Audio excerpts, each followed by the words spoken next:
The Mac Pro is an eloquently designed, sophisticated piece of innovative engineering. At 1/8 of the size of its predecessor, this single cylindrical piece of aluminium packs a punch that any computer enthusiast should appreciate.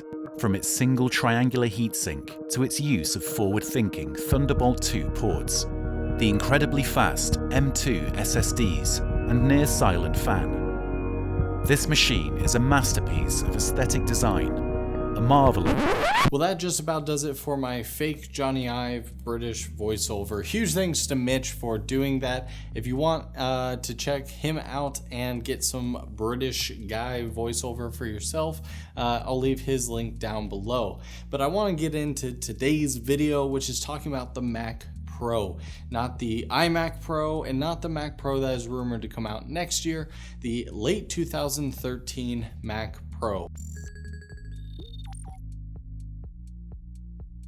So I purchased the Mac Pro pretty much right as soon as it came out. I ordered it about a month after its initial release, so I didn't get it until the following June of 2014 because they were so far behind, because they were actually, fun fact, the first Apple computer to be assembled in the USA. So the parts were made everywhere else, but they were at least assembled in the USA. Apple's first attempt, along with the iMac, to somewhat make something in the US, which is pretty cool, adds a lot of jobs, blah, blah, blah, politics.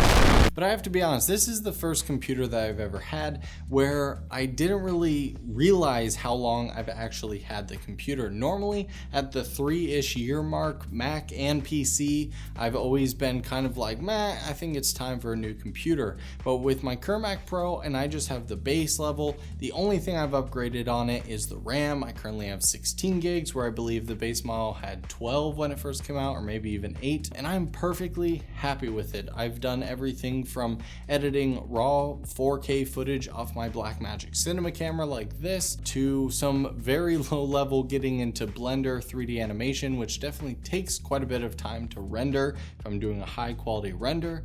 But for the most part, it is a fantastic daily driver. Now, it's not to say there isn't any downfalls. Probably the biggest is that I was pretty hurt when I found out that even though it is the first Mac to have dual GPUs standard, actually one of them is running the displays while one of them is running actual GPU compute items. So for example, if you're rendering something or playing a game, only one of the graphics cards is actually being used for the game, and the other one is rendering out the monitor. Now, if any of you super computer people or Linus Tech Tips or any of you guys can explain to me why that is the case or why that's better, I would absolutely love to be educated on that. Let me know down in the comments below. But I was definitely frustrated, even on the PC side, turning on AMD Crossfire, I still couldn't get both GPUs to be recognized in any game. Again, I'm a casual gamer, so it wasn't a huge deal. A couple months ago, Apple severely dropped the price of all the Mac Pros. Yeah, you're still not going to get it,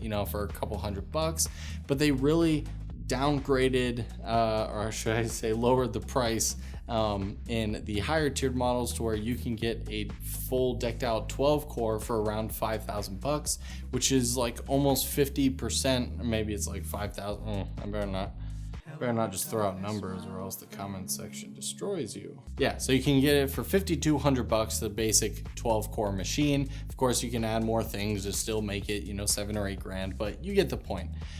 They lowered the price quite a bit, so making this a pretty comparable computer. Of course, by the time you look at actual workstation grade PCs and, NVIDIA Quadro series cards, you can farly surpass the price of any Mac Pro with a custom PC. So all you gamer cards and stuff, while I will agree with you, you can definitely beat the power of the Mac Pro with a custom build for less. They're not always the most comparable in terms of what you buy. So I think it's still a very good machine. Let me know what you guys think down below. So get subscribed, guys, if you've been following me on other social accounts. I've just moved into a nice 2-bedroom, got a much bigger studio now. So hopefully we'll be able to pump out a lot more content to you guys. Thanks so much for watching, and I hope you have a fantastic rest of your day.